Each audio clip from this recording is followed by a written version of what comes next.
本日お忙しい中、本シンポジウムにご参加いただき誠にありがとうございます。私は本日司会進行を担当させていただきます木村秀樹でございます。この展覧会の企画に当初から関わりまして、展覧会に出品もさせていただいております。どうぞよろしくお願いいたします。太平洋を挟む2つの国、カナダと日本は版画を通じて繰り返しさまざまな形で交流し、相互理解を深めてきた歴史を持っています。2018年、今回の企画者であり出品者でもあるデレク・ベサントさんが、東京のカナダ大使館で個展を開きました。そのオープニングパーティーでの立ち話が発展して今回の展覧会に結びつきました。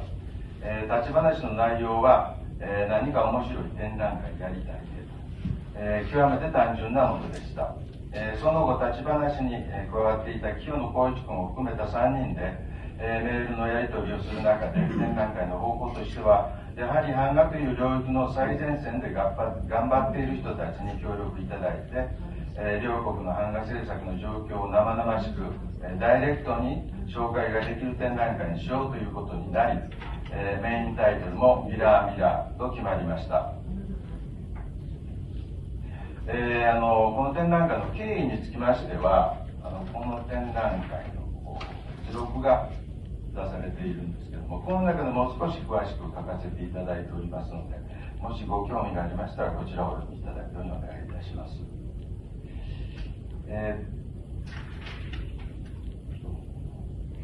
展覧会の実現にはですね、展示会場と経費を確保する必要があります。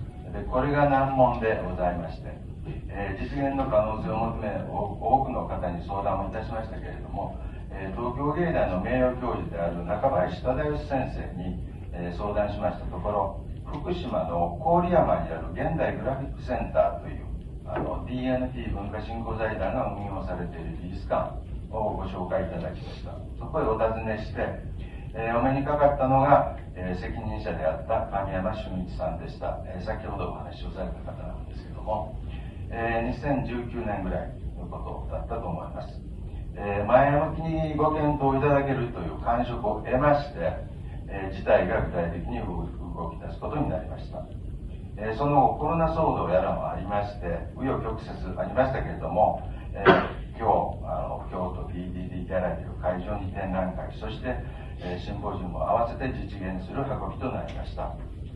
その間、企画実現を決定いただきました公益財団法人 DNT 文化振興財団の方々、展覧会開催にあたってご尽力いただきました京都 DDD ギャラリーのスタッフの皆さん、そしてとりわけ企画実現の中核となって活動していただきました神山俊一さんに、この場を借りて厚くお礼を申し上げます。ありがとうございました。ここでですね、本日出席いただいていますパネリストの方を、ご紹介したいと思います。皆さんからの舞台の方を書いていただいて、デレク・ベサントさんです。美術館でやっています。デレク・ベサントさんです。彼はこの展覧会企画の段階から頑張っていただいている方です。で、そのお隣がそのお隣が、アレクサンダー・ハイゼッカーさんで、展覧会ご覧になった方は分かると思うんですけど、ハエの作品をしておられる方です。でそのお隣がウィリアム・ラン書いてますけど、ビル・ランと呼んでおります。カルガリーの大学で長らく漫画教育に携わっていた方です。ショーン・コーキルドさんです。で彼もカナダはアルバータ大学で版画を勉強して今は先生をしておられます。で今回の展覧会はまだ出品されてなくて後期の方に作品が展示されます。でそのお隣がトレイシー・セントという方で彼女も実はアルバータ大学出身なんですけども、今はインディアナ大学の先生をされています。写真的な作品です。一番若い作家です。で、向かって右側の方をご覧いただいて、右側の方にご覧いただいて、清野光一さんです。彼も企画の段階で展覧会に参加してくれている人です。そのお隣が金光夫さんです。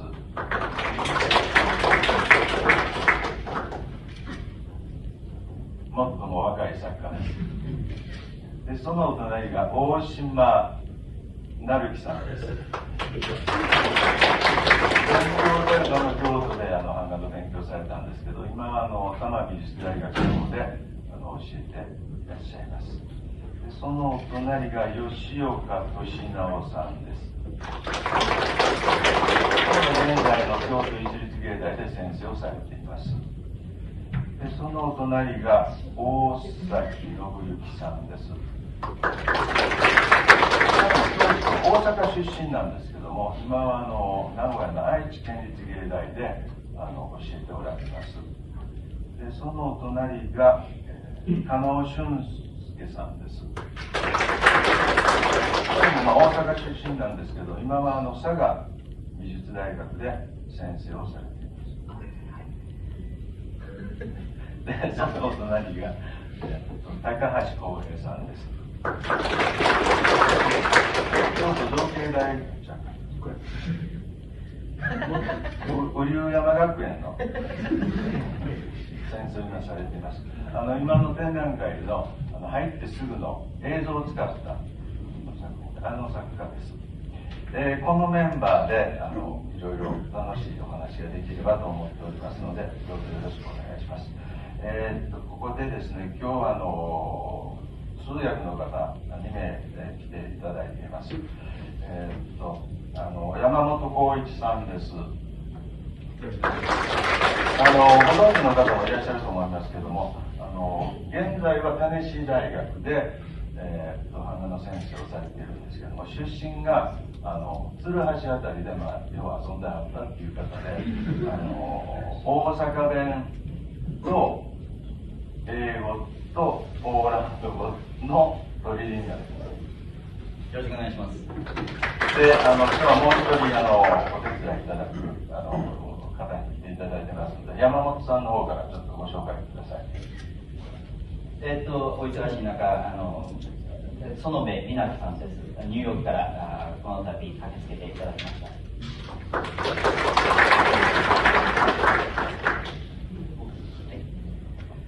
この後すぐですね、出品者のお一人でもあるウォルター・ジュールさん、キーノートスピーチのお願いしています。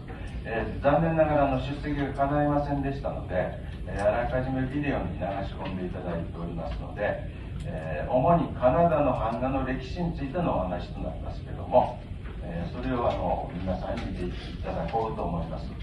字幕スーパーというかあれがついておりますので、ここでは通訳は入りませんので、よろしくお願いします。で、それが終わりましたら、出品者が一人ずつ自作について、あるいは自身の版画制作の基本的な考えについて、お話しいただきます。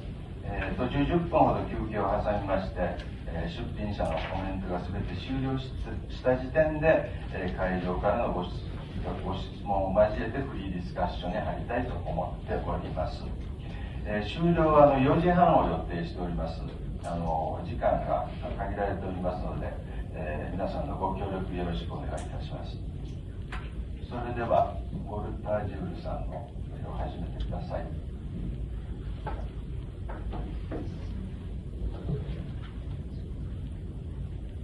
Good afternoon, everyone.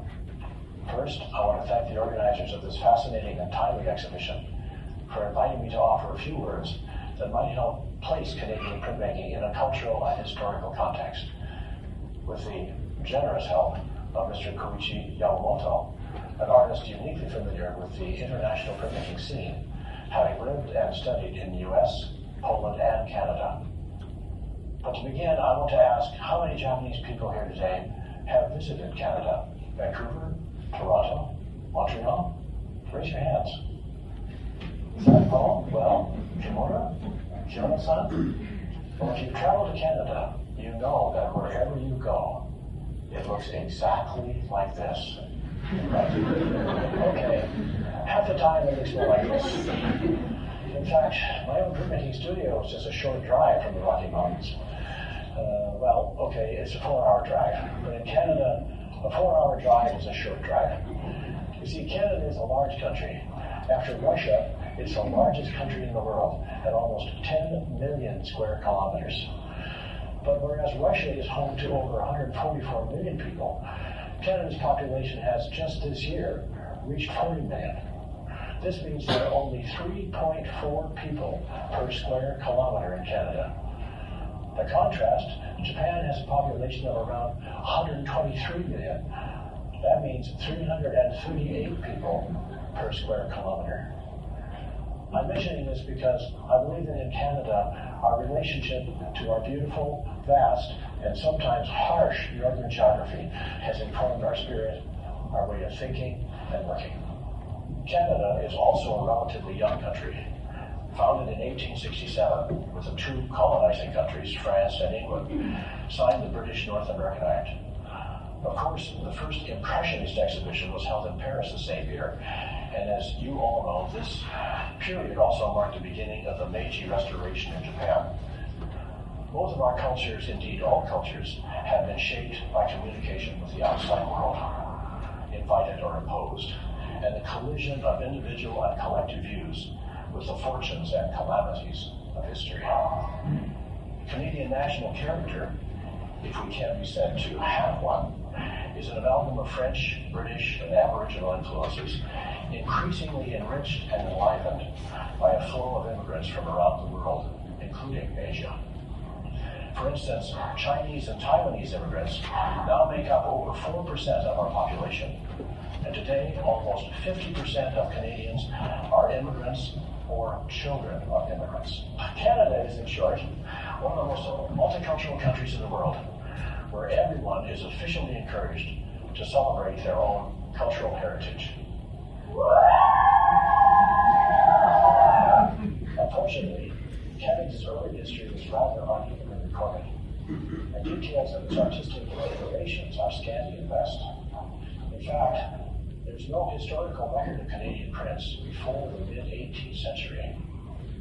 What we do know is that a printing press was brought to Halifax on the East Coast in 1750, but it seems it was used mostly for the printing of type.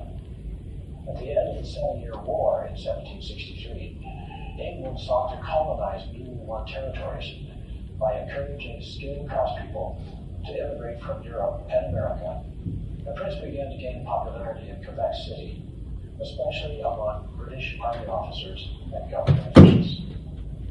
Quebec City got its first imported lithographic press around 1840, but already in 1831, a certain Samuel O. Tagwell was able to build his own lithopress in Kingston, Ontario, and even quarried local limestone for his work. Even in the 1860s, Canadian printmakers were generally viewed as craftspeople and not artists.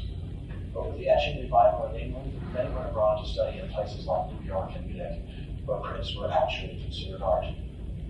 The Association of Canadian Etchers was founded in 1885, and in 1886, John Cotton and David Milne helped to form the Toronto Art Students League. At the beginning of the 20th century, Toronto was the center of printmaking in Canada, and the Royal Canadian Academy recognized printmaking as a legitimate art form in 1916, when the Society of Canadian Painter and Etchers and Engravers was established.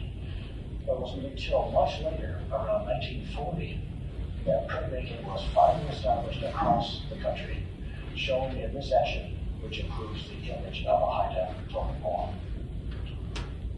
Of course, at the end of the Second World War, societies were in chaos, and an almost universal feeling of despair led to deep questioning of conventional attitudes and hierarchies. In response, the 1960s saw the beginning of a world print renaissance, when countries used art to reach beyond newly imposed political and geographic boundaries. The first international competitive jury print exhibitions were initiated in Ljubljana inspiring similar shows in Poland, England, Brazil, and Japan. It was through the catalogs from these exhibitions that for the first time, artists around the world could begin to understand the depth and power of diverse world graphic traditions, follow each other's work, witness trends as they develop. In the USA, the mass appeal of pop art, along with a booming economy, reinvigorated printmaking as a merchandising format for well-known painters, but did little to introduce the new ways of thinking and seeing in printmaking. In Canada, artists work largely without the promise or pressure of popular or financial success.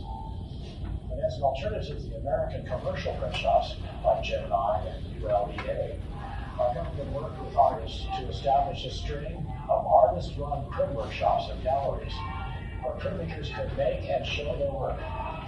These initiatives started in Quebec, and today there are over a dozen workshops operating from coast to coast. While in the USA, universities have been offering graduate degrees in studio art since the 1930s, Canada's first printmaking master's program didn't begin until 1970 at the University of Alberta in Edmonton. These were ambitious undertakings, since at the time, there were few Canadian artists with graduate degrees that would qualify them to teach in these new programs.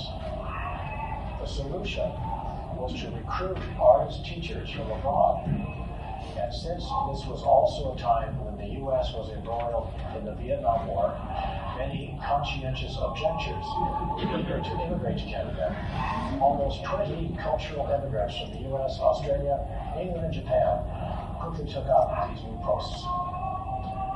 Importantly, while all these artists have been exposed to the accelerating stream of art isms of the 60s and 70s, including pop, land, body, and conceptual art, most chose to approach printmaking with a high degree of openness, including a curiosity towards new technological options like full mechanical processes, three-dimensionality, and mixed technique. As excitement around printmaking grew, a number of national annual competitive printmaking exhibitions sprang up across Canada. All this was part of a global resurgence that saw Polish and Japanese prints dominate international shows for decades. Between 1958 and 1985, printmaking was considered a kind of universal language and was even touted as a medium of diplomacy among politicians. Over the last 30 years, printmaking has weathered a storm of changing fashion trends. Some printmaking programs in the USA were closed down in the 1980s, only to be reopened a few years later. By 1985, all the Canadian national exhibitions have been canceled.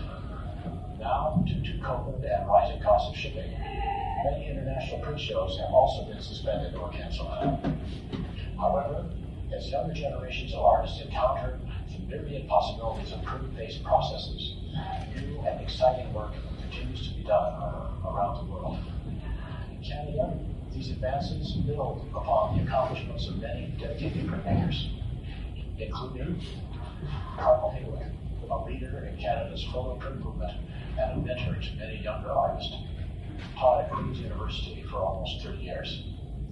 Gaston Petit, Dominican priest from Quebec, was one of the first major Canadian artists to develop his talent in Japan, where he set up a print shop in Tokyo in the early 1960s, creating a remarkable setting for collaboration between Canadian and Japanese artists.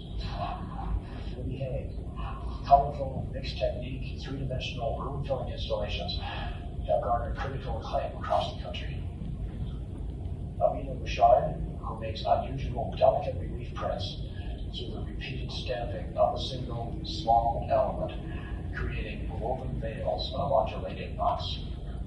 Marlene McCallum, specializing in photogravure to address ideas of photographic memory, her work has been shown in 18 countries. Her husband, David Warnish, uses photogravure to create whimsical prints, exploring ideas of human and animal mortality.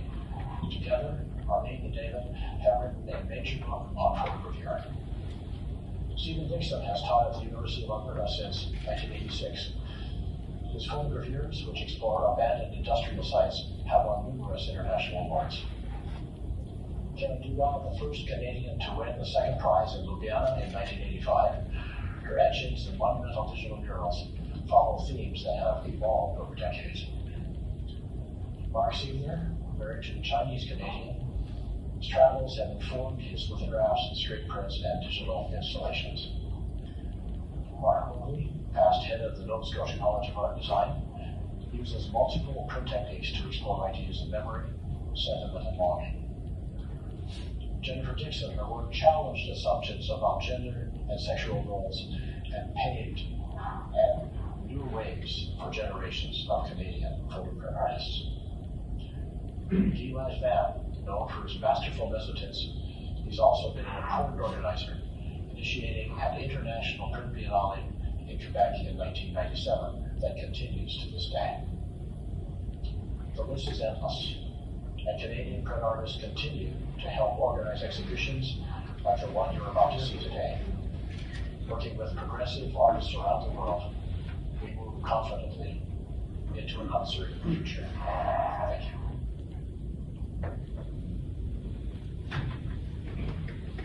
ありがとうございます。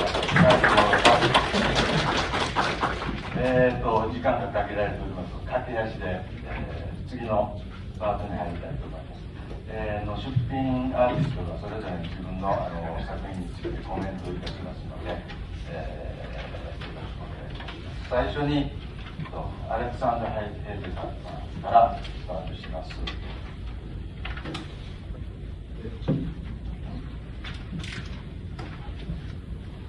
300 house plots, the size of your open hand. What could these images possibly be about? You ask yourself. Sometimes 手のひらほどの大きさの300匹のハエ、この画像は一体何なのかと自分に確かめます。Sometimes you begin researching studio subject matter, and though you think you are charged with the process, in fact, the subject is telling you what to do, where to go, and not necessarily telling you anything more. The artist's job is to keep going, to find the route in, through, around, or over the obstacles to where the image resides. 時々スタジオで被写体を探し始めるとき、このプロセスを管理しているつもりでも、実際には被写体が私に何をすべきか、どこへ行くべきかを教えてくれるときもありますが、何も見つけられないこともあります。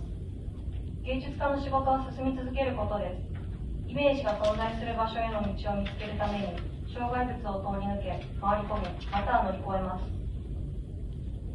Often in my larger-than-life print installations, I try to construct a dichotomy, an imperfect bound that the viewer engages in, where the outcomes are influenced by surprising reactions to what I have presented. This artistic equation often reveals multiple interpretations of the work I had never planned on, but are welcome. 大抵私の大きな版画インスタレーションでは、見る人に不完全なバランスを持つ二分化を構築しようとします。それは見る人が私が提示したものに対して驚き、予想外の反応として作品に影響を与える不完全なバランス。この芸術的な方程式では私は考えていなかった数々の解釈が生まれ、私はそれもまた歓迎します。Whereas the architecture of a museum's interior usually places rectilinear works of art at proper viewing heights, well-spaced and centered on generous walls,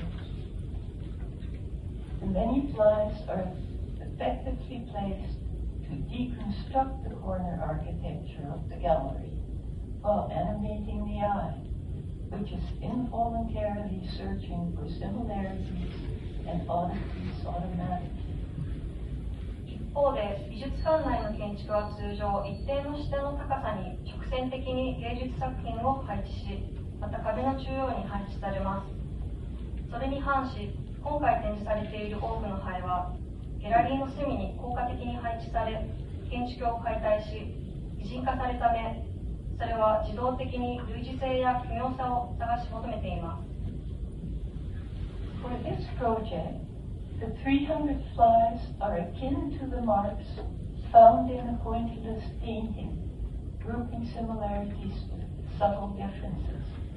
このプロジェクトの300匹のハエは原描画に似ており、微妙な違いを持つものが集合しています。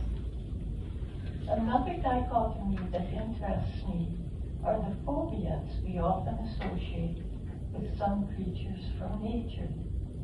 The common housefly is often met with repulsion, but if you regard it at this scale, the beauty of iridescent light refraction properties on the delicate wings invites a moment for reconsideration.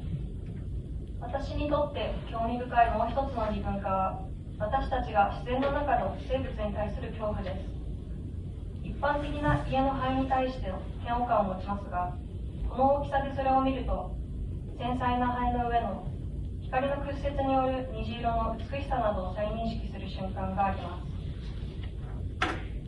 And in that moment, I covered the conceptual distance between myself in the studio and the viewer unpredictably entering the museum space. そしてその時、私は自分自身とギャラリーの空間にいる観覧者との概念的な距離を埋めるのです。Printmaking's initial functions are always about multiplication and dissemination. Working as I do with the advanced UV ink and industrial material technologies allows me to consider printing 300 shaped cutout pieces, but I can also print 3,000 of them and occupy the entire interior of the museum. 版画の初期の機能は常に複製と普及により関するものでした。私は今回最新の UV インクと産業用素材技術を使うことにより、300の形状を切り抜き、また印刷しました。3000枚を印刷してギャラリーの内部全体を占拠することもできます。Printmaking has allowed me to think these unpredictable ways as the work continues to inform where I need to go next. 版画は私にこれらの予測不能な方法を考えることを可能とし、次にどこに行くべきかを教え続けています。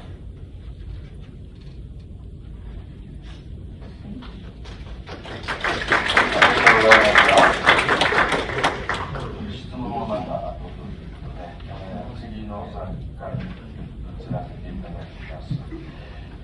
次はウィリアム・ランさんですか。Good afternoon. Good afternoon. こんにちは。I would like to thank the DD Gallery and the DMP Foundation of Cultural Promotions for supporting this project. このプロジェクトをサポートしてくださった DDD ギャラリーと公益財団法人 DNP 文化振興団体に、本当に感謝しております。Also, I would like to congratulate all the exhibiting artists in the Art and Mirror Mirror exhibition. また、ミラーミラー展に参加しておりますすべてのアーティストにも心からおめでとうございます。Also, many thanks to my longtime colleagues, Derek Bassan, Koichi Kiyono, and Hideki Kimura, who have been greatly supportive of me and my work for a long time. I also want to thank Shushi Kameyama. そして長い間一緒に仕事をしてくださったデレックさん、清野光一さん、木村秀樹さん、本当にありがとう。いつも私と私の仕事、活動を支えてくれて嬉しいです。神山俊一さんにも感謝の意を表したいです。When referring to my pieces of art, I would like to quote a portion of writing from a dear friend and colleague, Paul Woodrow. 私の作品について、親しい友人で同僚のポールの素敵な言葉を引用させていただきます。The experience of a distant world permeates Lang's images. They are laden with signs of longing and absence. It is as if we, the viewers, are confronted with reminiscence of recollections of people, objects, and situations that seem familiar yet obscure. The work, especially the black and white images, invokes an emotional state that activates memory. Whether it is actually yearning for times gone by or a real desire to re-inhabit a childhood home or simple revere, all is possible. レイユング氏のイメージには遠い世界の経験が浸透しています。彼の作品は憧れと不在の印で満たされています。まるで私たち見る側が懐かしさや不確かさを感じながら作品と向き合わされているかのようです。特に白黒のイメージは記憶を蘇らせ、私たちを感情的にさせます。それらの感情は過ぎ去った時間への憧れであったり、子供時代の家を訪れたいという願望であったり、また単なる空想かもしれない。可能性は無限です。Thank you. ありがとうございます。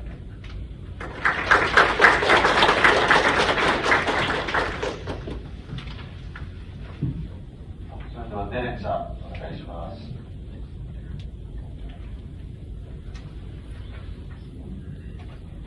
I started out majoring in painting at university, but graduated in drawing. 私は当初大学で絵画の勉強を始めましたが、卒業はデッサン専攻でした。Printmaking was this mysterious alchemy where images are drawn in reverse, where chemicals secure lithographic washes, etched lines, or photo screens, and you have to take the time in order to go through the discovery stages revealed in proofing. 版画は神秘的な錬金術のようで、左右反対に描くイメージ、化学反応によって固定されるリトグラフのウォッシュ、エッチングされた線やフォトスクリーン、それらにはゆっくり時間をかける必要があり、試し刷りの過程での発見がたくさんあります。So I've always seen graphic art as an exercise of preordained steps, almost the way the body moves carefully but with purpose in Tai Chi. 私は常にグラフィックアートというものを前もって定められた運動動作のように、体が注意深く、そして目的を持って動く太極拳に似ていると思っております。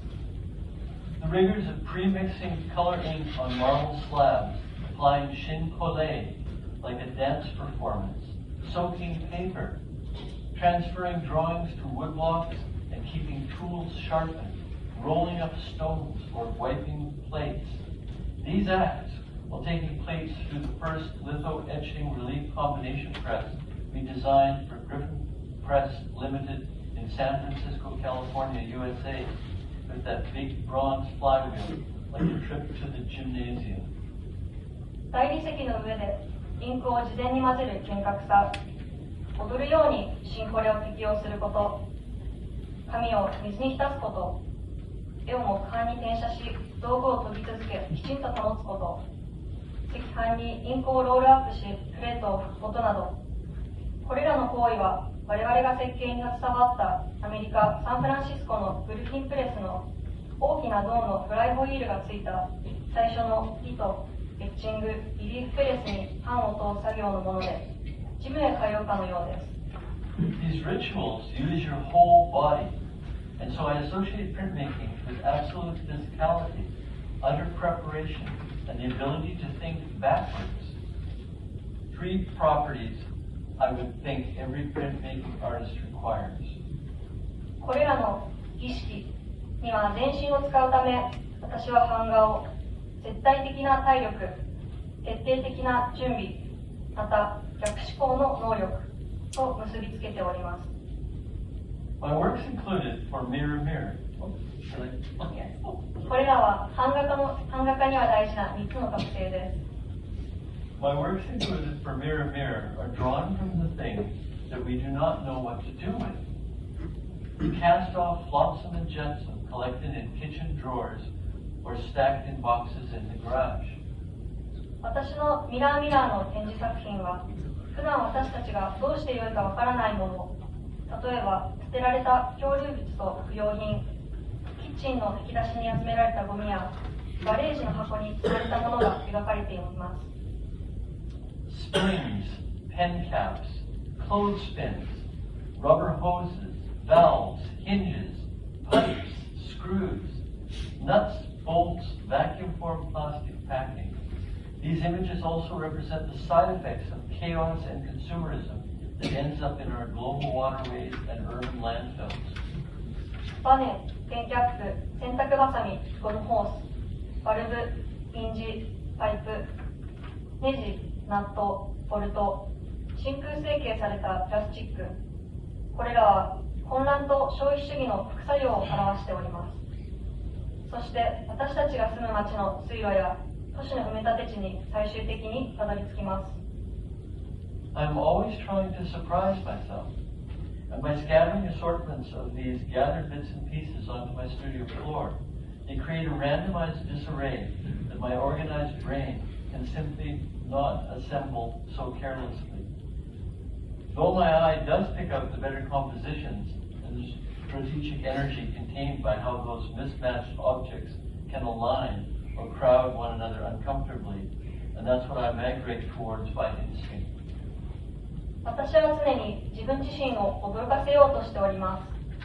これらの集められたかけらや部品をスタジオの床に散らわせることで、整理する役割を持つ私の脳は、簡単にそれらのものを組み立てられず、ランダムな無秩序を生み出します。しかし、このバラバラのものたちは、不快に並べられたり、詰まったりする過程で、静止的エネルギーに含まれる、より良い構造を私の目は選び出し、本能的にその構図に向かって向き合います。I chose works at 3 different scales of the same subject matter, as each has gone through various methods of printmaking. The smallest 4 works are silkscreened with embossing. The medium-sized works include UV, latex, ink, varnish, and stencil cuts, while the largest crumpled shibori-like fabric piece is done with industrial thermal ink on veil scrim used in the billboarding. 今回私は同じテーマの作品を3つの異なるスケールで選びました。一番小さなスケールの作品の4つはエンボス加工されたシルクスクリーンです。真ん中のサイズの作品には UV ラテックスインク、ニス、ステンシルカットを使っております。一番大きなシワクシャの絞り染めのような生地の作品はビルボードの制作過程で使用されているレールスクリームの上に産業用熱硬化性の UV インクを使用しております。I mentioned these 3 different media approaches as they underline the present and future diversity we can incorporate into contemporary graphics as hybrid combinations between the traditional and new applications at our disposal.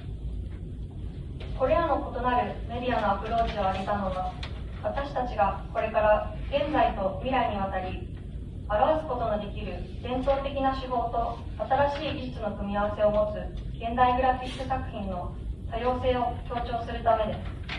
どうもありがとうございます。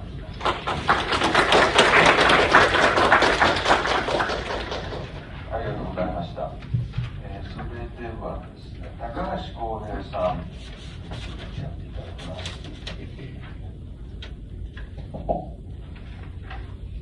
皆さん、こんにちは。はい、では、自分の作品についてコメントをしたいと思います。あともう一つは、自分の版画に対する考え方。I'd like to talk about my work and also how I approach my work. はい、私は大学で版画を、学んでたんですけれども、作品はこんな感じなんです。こんな感じっておかしいですが、今出している作品は今スクリーンに映っているものです。Studying printmaking in university, so that's the kind of work I do. 大学で版画を学んでから複製メディア、自体の、あり方に関心を持って、版画から写真へ、写真から、映像表現に、メディアを移動してきたっていうのがあります。I've been interested in the nature of the reproductive media itself and have moved from photography to video expression. 現在は映像と物、あるいは映像と言葉など、を用いたいわゆるインスタレーションを発表していますけれども、最近ではパフォーマンス、を実際に行うというようなことも、やっています。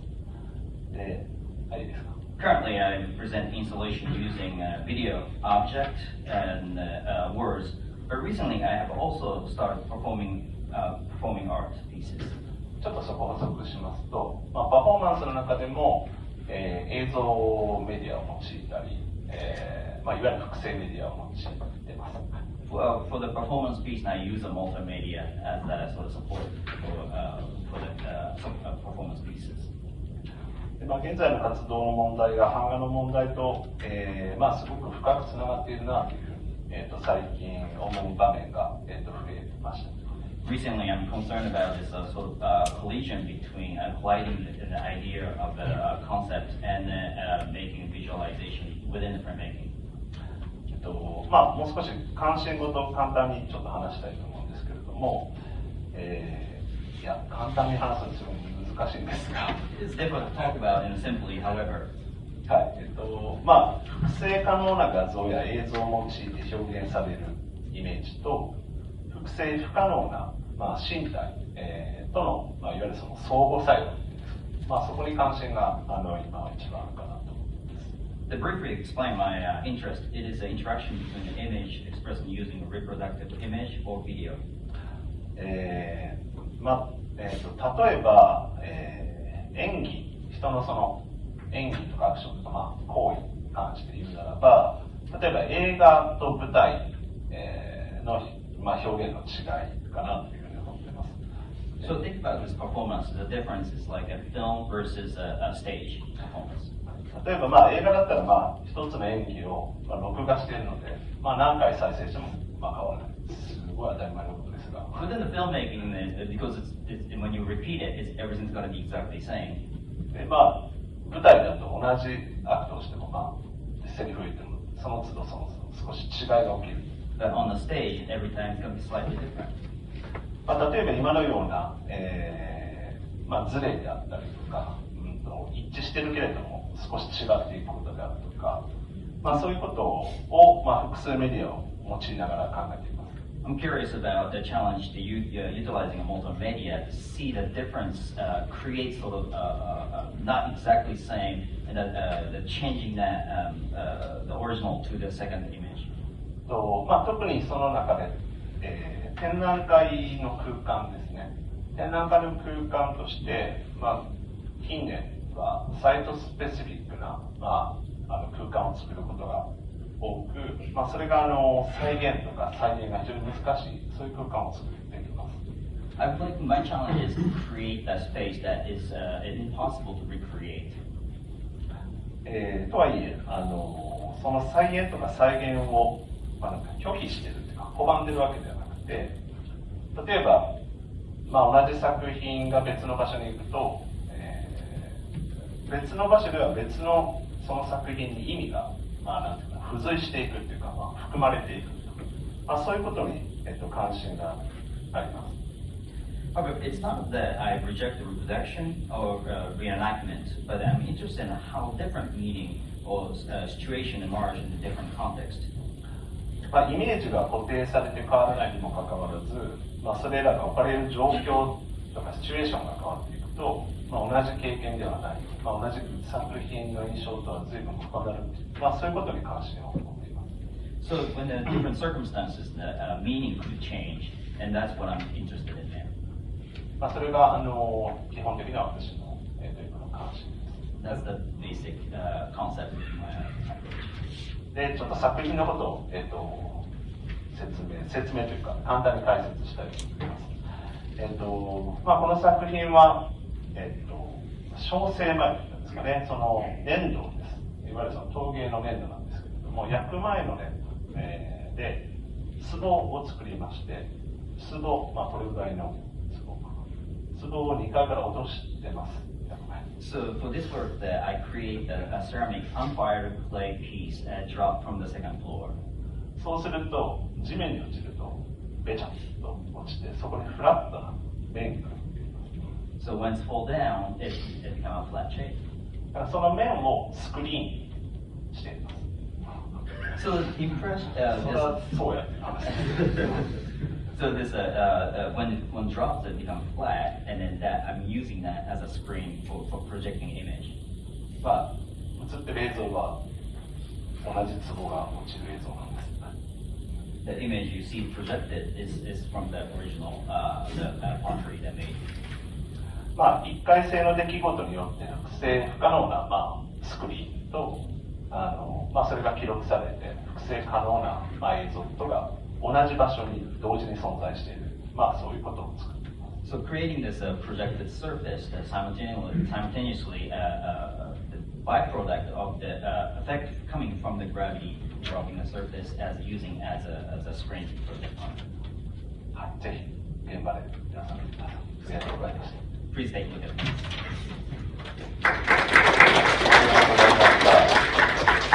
続きまして、清野浩一さんにお願いします。こんにちは、清野浩一です。私の作品テーマは、生命の探求に焦点を合わせ、生命サイクル、つまり誕生、成長、死、再生といった生命の循環するダイナミズムを、表現してきました。In theme of my work, I focus on exploration of life, that is to say, representing the dynamism of the circle of life, namely birth, growth, death, regeneration.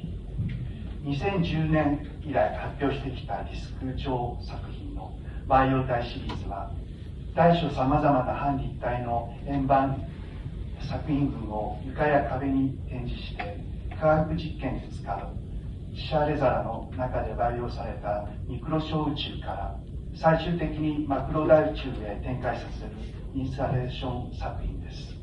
The cultivation series, the disc-shaped works that I have been presenting since 2010, displays of various semi-three-dimensional disc works on the floor and walls, evolving from the microcosmic universe as a universe cultured in the petri dishes, used in scientific experimentation, eventually the microcosmic universe as the installation artwork.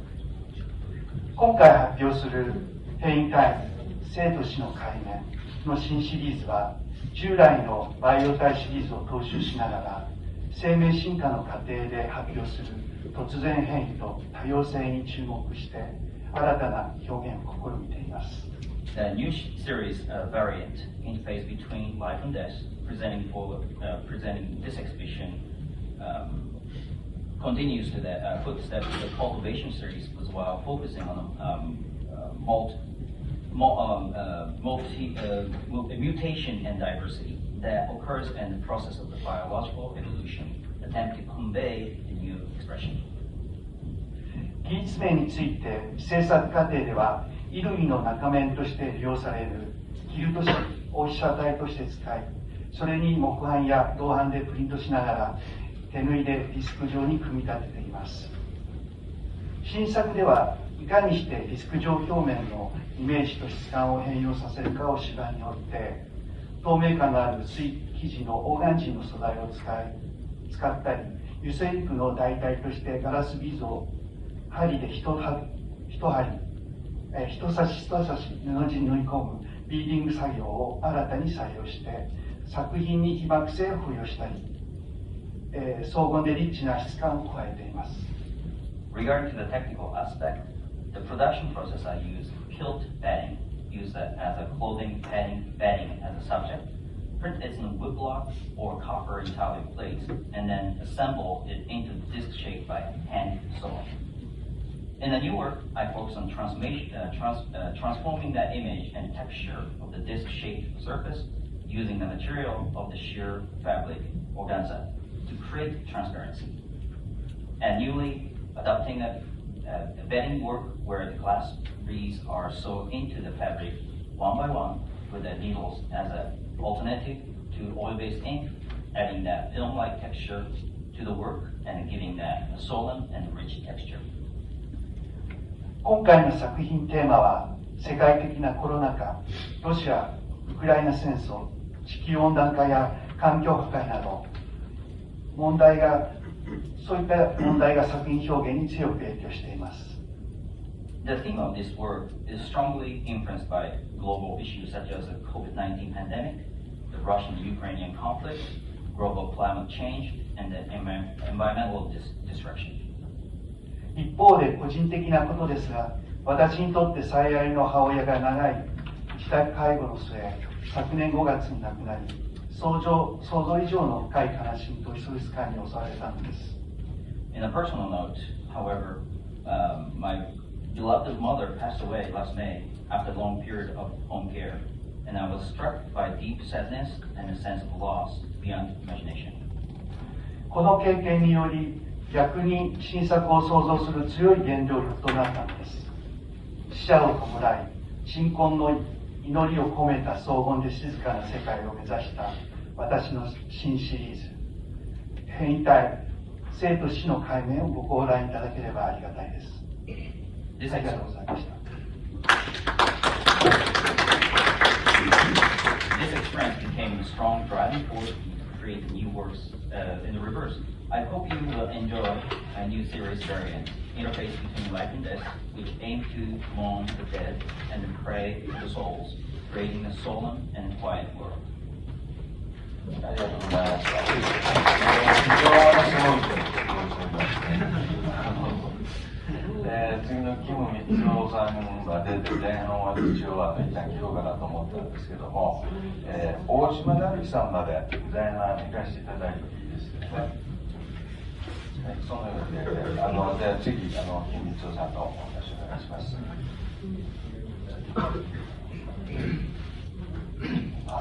こんにちは、金光雄です。よろしくお願いします。僕は、シルクスクリーンを、思い使ってオリジナルテクニックを併用してずっと制作しています。I mainly use the silk screen as the main technique to develop my work. それの、何が、オリジナルなのかと言いますと、シルクスクリーンをする紙自体が、パラフィンワックスってろうそくのろうですね、ろうを、コーティングした上に、油性インク、強い溶剤を使ったインクで定着させて、乾燥した後に、それをバーナー、熱ですね、熱で熱してイメージを崩しています。This unique approach I developed, I print an image with a solvent-based ink that evaporates really quickly, and a paraffin wax and substrate, and then heat the substrate, in this case the beeswax, burn with a burner to distort the image. では、今回出している、2点の作品について説明していきたいと思います。I would like to explain like those two pieces that I'd like to exhibit. まず、今、映し出されているどこかしらの雰囲気ものについて。This piece is called Somewhere Atmosphere in English title. 僕の、バックグラウンドの話からちょっと始めたいと思うんですけども、僕は在日の、3世なんですけども、第二次世界大戦終わった後に朝鮮戦争が始まる前の、最終島が僕の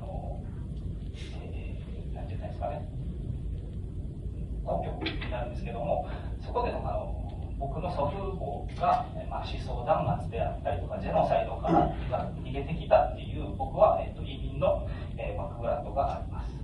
I'd like to introduce myself. My background as an immigrant came to Japan after World War II.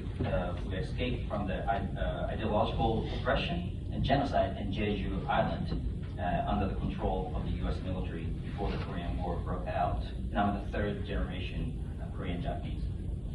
で、僕自身は、日本生まれ日本育ちなんですけども、日本で朝鮮学校に通っていました。で、北朝鮮系の学校での教育を受けていったんですけども、日本で育ち雰囲気を見ながら自分自身日本と同化していこうとする、そういうことをしながらもちょっとずつずれていってしまうことの違和感であったりとか、そういうところが、今回の作品に、映し出されているのかなっていう、そういう作品ですね。I have received education in Japan at the North Korean affiliated school. This work is akin to self-portrait that is trying to assimilate with the Japanese culture while growing up, gradually drifting away from that mainstream. 金網をよくモチーフで使うんですけども、目の前にある金網、それの、金網の影とで売れてるところとボケであったりとか、それを突き抜けてる、これ自分自身の西日を浴びた影が、隔てられているものを突き抜けていく、影は突き抜けていける、そういうものであったりとか、それが熱によって崩れて同じ表面上に上がっていっていることが、浮き彫りになったりとか、その傷が光に見えたりとかすると、いいかなと思いながら作っています。I use the metal mesh, or in this case the fence, as the subject, and also the light penetrate and create the shadow. I'm interested in this penetration shadow, and also this focus area and unfocused blur images, and I'd like to create that image through this with the ink and create that image through this penetration light. で、もう一つ、ちょっと長いですけど、申し訳ないです。もう一つの作品なんですけども、ミラー・フォー・ファミリーという、ジャン・バティスト、ジャン・バティスト・カルポーっていう、彫刻家の有名な作品で、ウゴリーノと息子たちという彫刻作品がモチーフです。This artwork in a mirror of a family is based on Gian Battista Capo and Ugolino and his son. And this is a famous sculpture based on Dante's Divine Comedy. ごめんなさい、ダンテの新曲っていう、モチーフなんですけども、それをモチーフにカルポーさんが彫刻した作品ですね。それを、メトロポリタンミュージアムのウェブから引っ張ってきて、ちゃんと著作権とか OK なものを使って制作しています。I use the image that free from the copyright. で、次お願いしていいですか。今回はこれだけでおしまいです。4枚ですから。そのもう一つ。これかな。す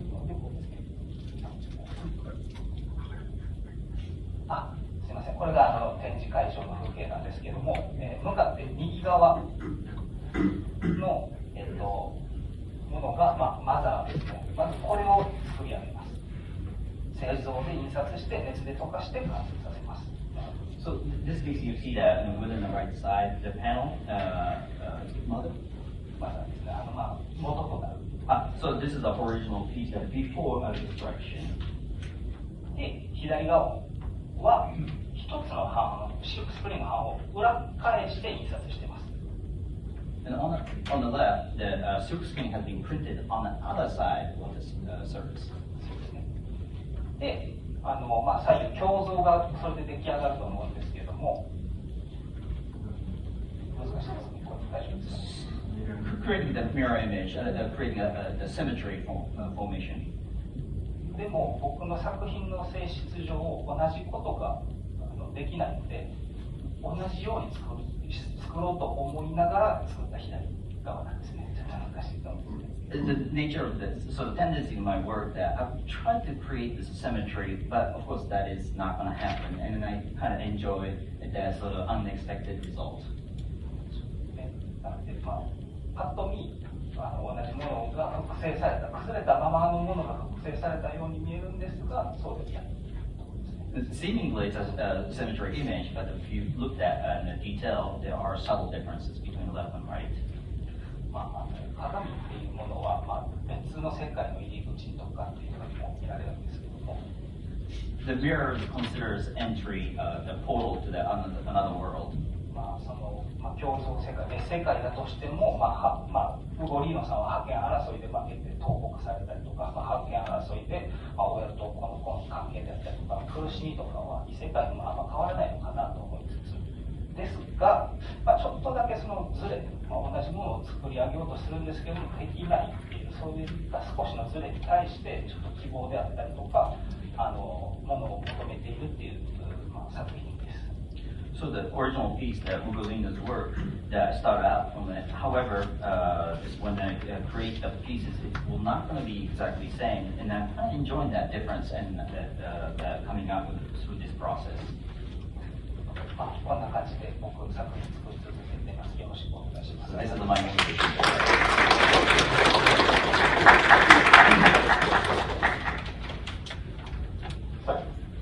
大島成樹です。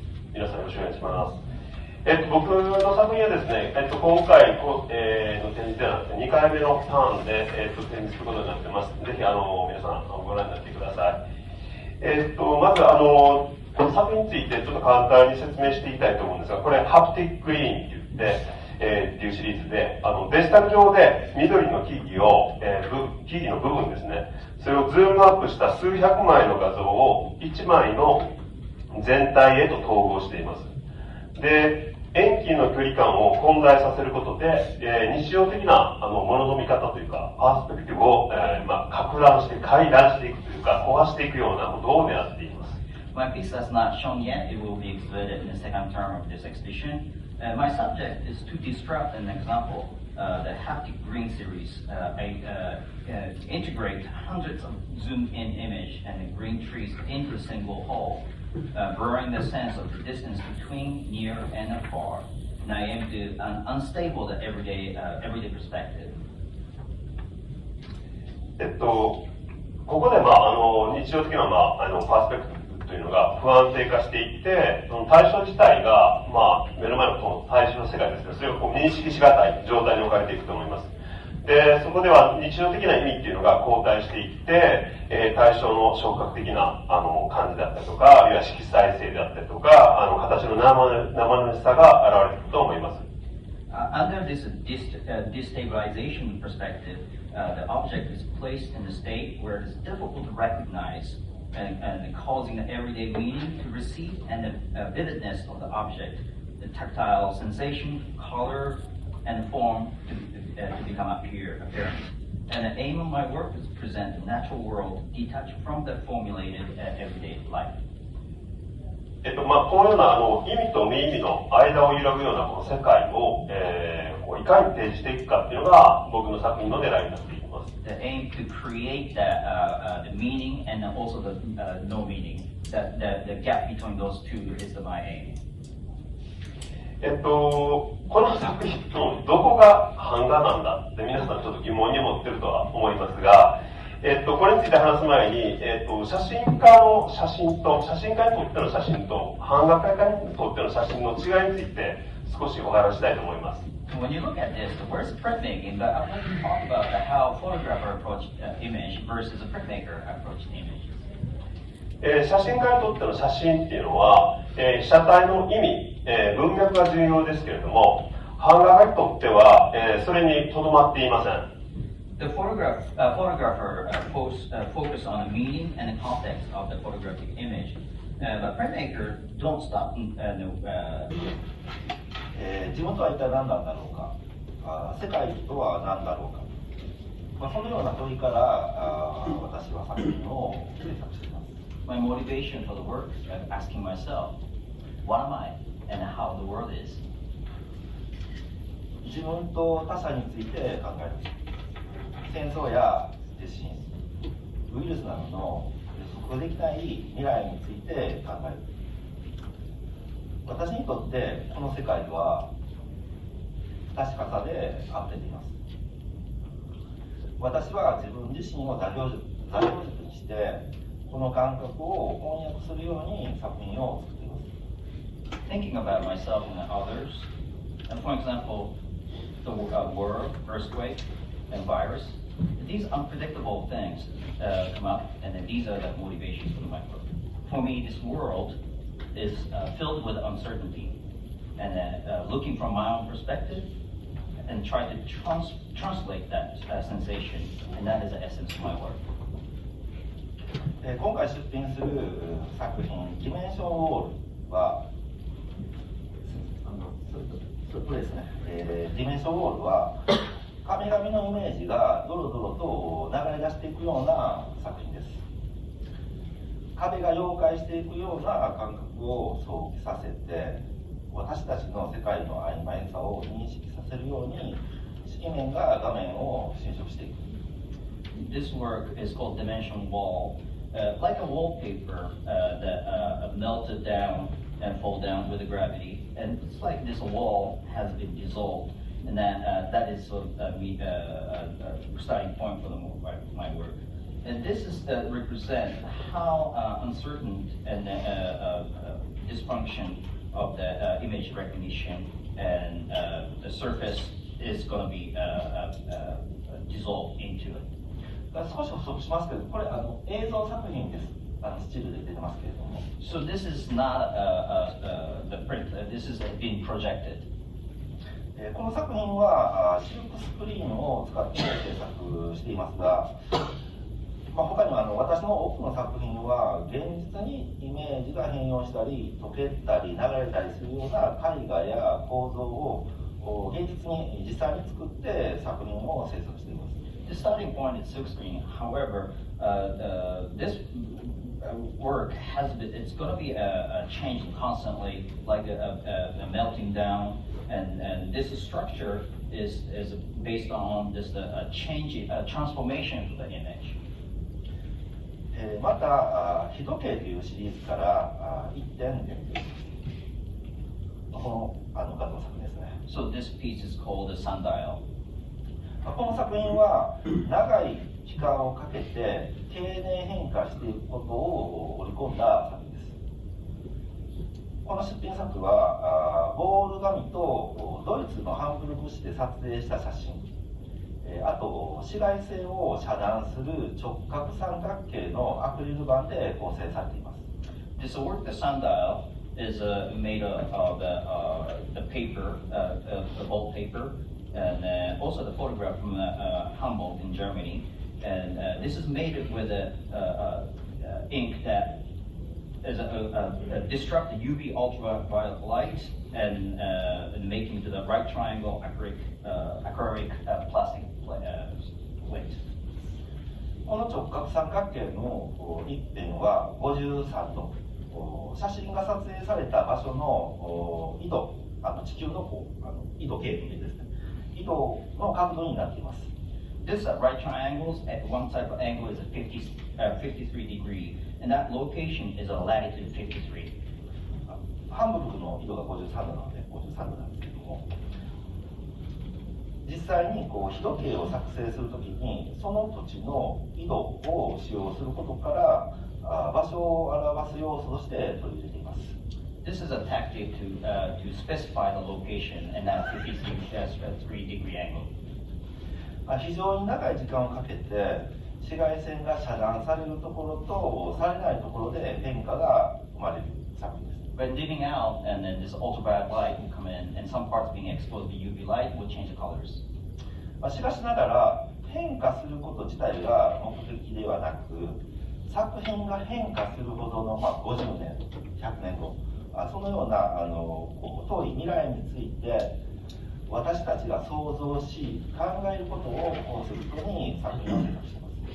Then my motivation work is the transformation image within the time. I'm talking about like 50, 100 years. This really extended time. That image will evolve to something else. 日時計のシリーズはひょっとすると人間の寿命を超えるようなゆっくりとした時間軸で示体にプリントしていくような作品ですが、私はこのような形や他の作品もあるんですけども、オーソドックスな版画と呼べるべき作品を制作しているわけではありません。Not necessarily that my approach for the image making is not called sort of general called printmaking, but I'm kind of interested in the development of the image decay by the extended time. しかしながらキャリアとして、版画制作からアートを学んだ経緯から、この版画表現が持つさまざまな可能性を意識して作品を制作しています。 My conscious effort of making art has been very heavily influenced by printmaking process. 私にとって版画とは思考や思想であって、ふわふわと浮遊する幽体、ゴーストのようなものです。 My concept of the art, especially in this case in printmaking, is very uncertain and intangible. It's like a ghost that you cannot touch, and this experience is floating like in the surface. 版画作品とはそのゴースト、幽体が憑依したもの、もしくは憑依させたもの、そのようなものじゃないのかなと思って、私は考えています。 I think about this making of image through the printmaking is a transformation from one to another, and also this unpredictable result or side effect that is the motivation for making art. ありがとうございました。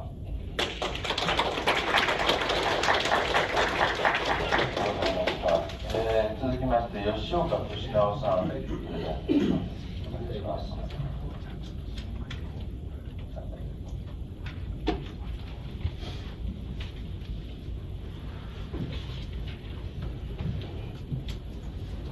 吉岡です。よろしくお願いします。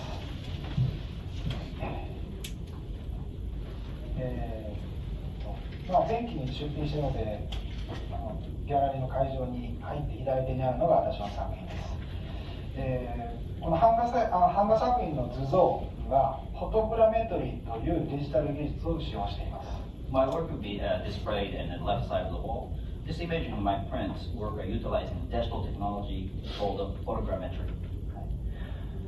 対象物を複数の視点、複数の場所から多視点で撮影して、でその写真をコンピューターで解析すると、写された対象物の3次元情報が得られます。Photos taken from multiple locations by viewpoint, about 20 to 50 photographs, and analyzed in a computer. Through this process, three-dimensional information photograph is obtained. デジタルカメラを使って 3D スキャニングを行っているという、そういった感覚です。It feels like taking a 3D scanning using a digital camera. ちょっと補足なんですけど、なので実際に模型を作って、でそれを加工して写真撮ったように思われる方もいるんですけど、そうではなくて、実際の実在する場所、実在する対象物、人物、すべて現実にあるものを私が撮影して、それで3D データを得て版画作品にしています。It seems like this object that hasn't been really made, but this is actually a real photograph from the real location. I've been scanning it and creating it within a computer. その対象物の立体情報のみを抜き出して観察してみると、さまざまなことに気づかされました。When we extract or observe only three-dimensional information of the object, I recognize many various things. 普段我々がいかに表面の色とか柄とか質感などにとらわれているかということです。It makes us realize how much we're fixated on the surface, texture, color, patterns, and so on. 世界を単一の色で形のみで捉えるという知覚しか人間が持ち合わせてなかったとしたら、という空想で作品のというような想定を作品の中で行っているつもりです。I'm making this assumption that one only possesses the perception to capture the world in a single color and shape. それともう一つは、写真を使う特質というか写真ならではなんですが、写真にあるブレとかピンボケとかそういった要素がそのまま、立体情報に、置き換わるということが不思議な体験が生まれるようです。Another aspect that since I'm creating a three-dimensional and data from photos elements specific to photography, such as the out of focus or blur, and transformed into the curious experience through the three-dimensionalization. それともう一点シルクスクリーンのオーソドックスなシルクスクリーンの技法を使っているんですけれども、支持体にはゴムシートを使用しています。This sort of conventional printmaking silkscreen print, but for the base, I'm printing on a rubber sheet.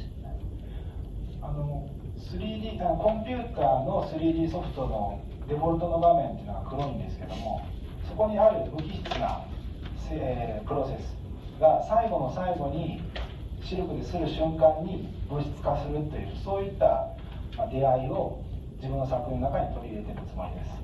The default of the screen of the computer is starting from black, and then I apply that silkscreen printer on the top, and that create that image that seems like it's sort of melted into the three-dimensional data.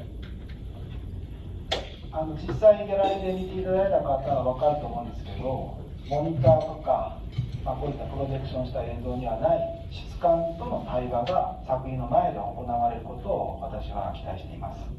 I expect that you experience this surface that it's not saying what you see in a computer screen, but actually the physical, tangible ink on the surface of the rubber sheet.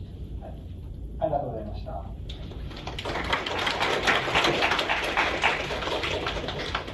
それではショーン・コーフィールドさん、お願いします。Konnichiwa. The three prints in this exhibition are part of a larger series, Tragedy of the Commons, which is made up of 8 large-scale text and image lino and inkjet prints. The prints were created in collaboration with Professor Susan Kohlberg, University of Alberta, who worked on the typography, and Professor Stephen Hoffman, York University, who wrote the text. この展覧会におけるコールフィールド氏の3枚の版画は大規模なシリーズである共有地の悲劇の一部であり、このシリーズの8つの大型のテキストとイメージのライノカットおよびインクジェットプリントから成り立っております。これらの版画はタイポグラフィーに取り組んだアルバート大学のスーザン・コールバーグ教授と共同制作され、テキストに執筆したのはヨーク大学のスティーブン・ホフマン教授です。The project was initiated by Hoffman, who created text in response to the famous political scientist Elinor Ostrom, who did Nobel Prize-winning work on economic principles for sustainably managing the environment. Hoffman distilled Ostrom's work into 8 points that outlines ways of avoiding tragedy of the commons in which individuals draw on finite resources in a way that runs counter to longer-term common good. The 8 points are as follows. このプロジェクトは有名な政治学者エリナー・オストロム氏のノーベル賞経済学受賞の原則の業績に対するテキストを作成したホフマン氏によって発足されました。ホフマンはオストロムの業績の8つのポイントにまとめ、これによって人々が有限な資源を長期的な共通利益に反する方法で利用する共有地の利益を回避する方法を概述しております。以下はその8つのポイントです。Number 1, we must know which things need our protection. Number 1、我々はどの物事が保護を必要としているか知らなければならない。Number 2, give more than we take from this vast collection of things. 2、この膨大なコレクションから取るよりも多くを与える。Number 3, rules for sharing that we make together. 3、我々が共同で作る共有のためのルール。Number 4, takers are watched and their taking is measured. 4、取るものは監視され、その取り方は計測される。Number 5, cheaters are punished when they break the rules. 5、ルールを破ると罰される。Number 6, fights are stopped quickly with fight-stopping tools. 6、争いは早く止める方法で速やかに停止される。Number 7, we win recognition from high-ranking folks. 7、権力の高い人々からの認識を得る。And number 8, we connect our system with other systems with spokes. 8、我々は他のシステムと連携し、システムを接続する。The imagery that emerged from this text speaks of themes of environmental and corporeal transformation, blurring boundaries between the biological and technological, the organic and the mechanical. Viewers are challenged to consider the implications of this merging. In this way, the prints complicate Hoffman's text, fostering further reflections on the way in which environmental change is expressed in everyday lived experience. このテキストに対し浮かび上がるイメージは、環境と物質の変容に関するテーマに触れ、生物学的、また技術的、有機的、機械的な境界を曖昧にしております。見る側はこれらの境界の融合の影響を考えることに挑まれます。In developing imagery for this project, I looked to a number of sources for inspiration, including historic woodcuts from the Northern Renaissance, as well as more contemporary sources such as the illustration of Dr. Seuss, comics, and manga. このプロジェクトのイメージを開発する際、ホーフィールド氏は北ルネッサンスの歴史的な木版画やドクター・スースの挿絵、コミックや漫画などさまざまなソースからインスピレーションを得ました。Below the bold linocut imagery is appropriated imagery from 19th century landscape engravings printed with inkjet. This reference, along with other art historical references within the prints, is meant to encourage reflection on the implications of storytelling and imagery from one particular cultural lens, in this case European, on current ecological debates. 大胆なライノカットのイメージの下にはインクジェットで印刷された19世紀版画の風景を引用しました。これらは美術史的な参照とともに特定の文化的レンズ、この場合ヨーロッパの文化的なレンズからの物語の意味について繁栄を促すことを意味しております。One of the key themes of this series of prints is to examine the polarization that can emerge as a society's work to take collective action in addressing environmental issues or any other crisis. With this in mind, the prints investigate how visual art, with an emphasis on utilizing the tradition of printmaking as a dissemination and communication tool, can foster discussion across a broad spectrum, broad communities about environmental change, as well as how to sustain and engage liberal democracy in which respectful political discourse can occur. この版画シリーズの主題の一つは、環境問題や他の危機に対処するために社会的集団行動を起こす際生じる二極性を検証することです。この視点を念頭に置いて、版画は視覚的芸術が印刷技術をコミュニケーションの手段とすることに重点を置き、あらゆるコミュニティを対象とした環境についての議論を促進し、政治的対話が行える自由で参加型な民主主義を維持する方法を模索しております。ありがとう。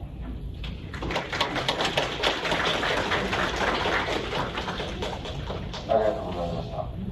続きまして、トレイシー・テンプルズさん、お願いします。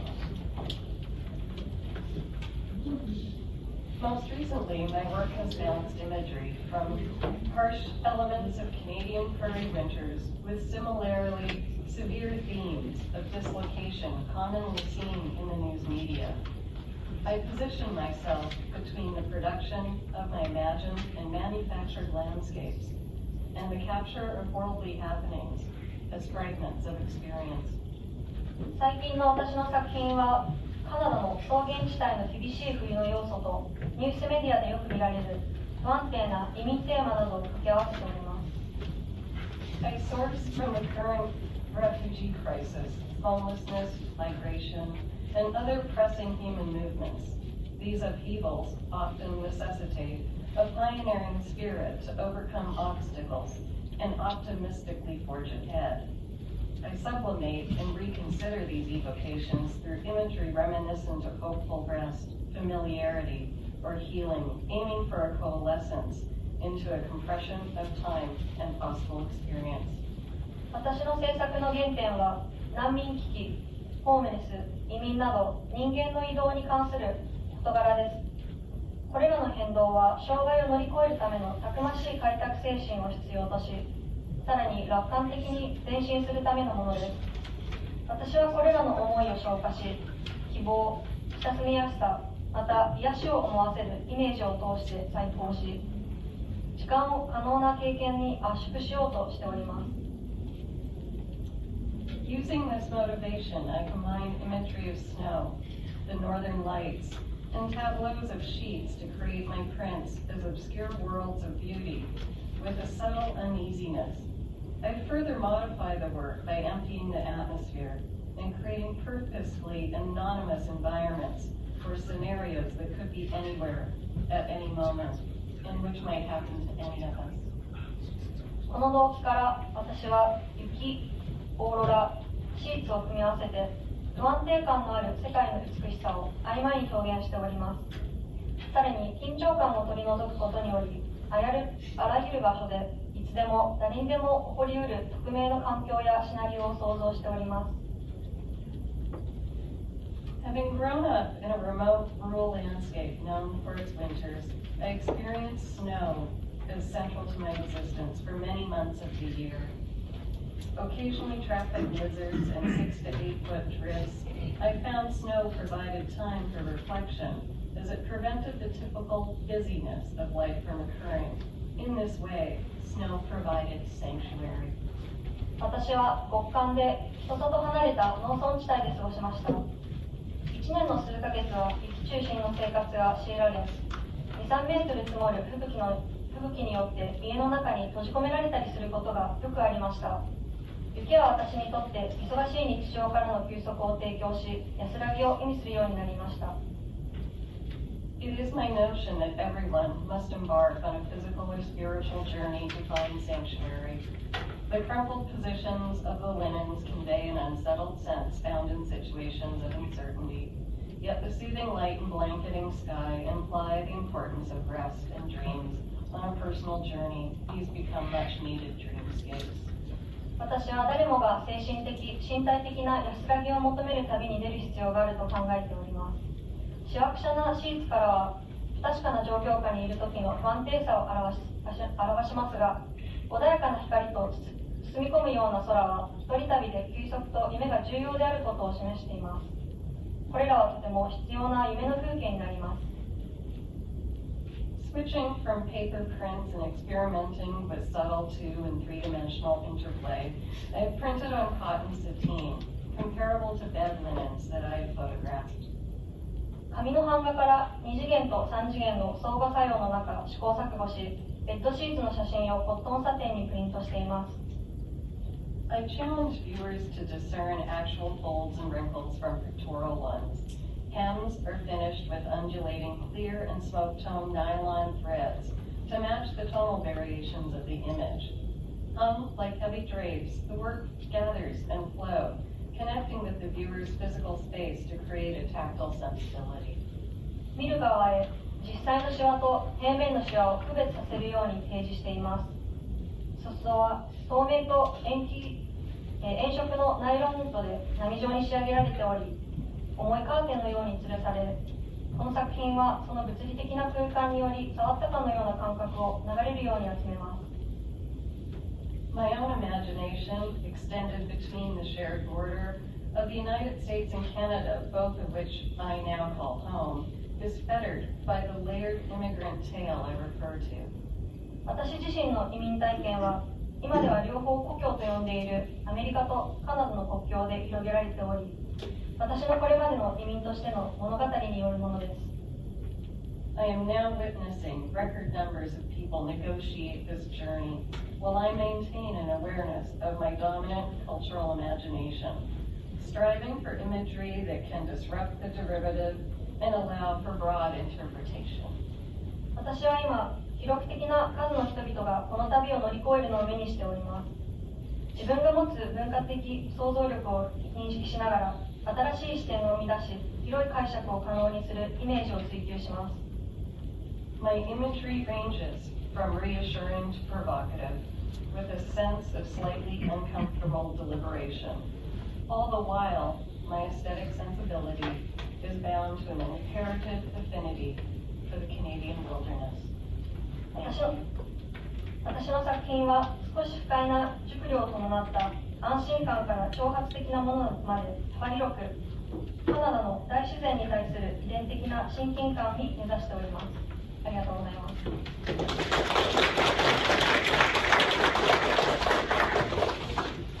ありがとうございました。それでは、加納俊介さん。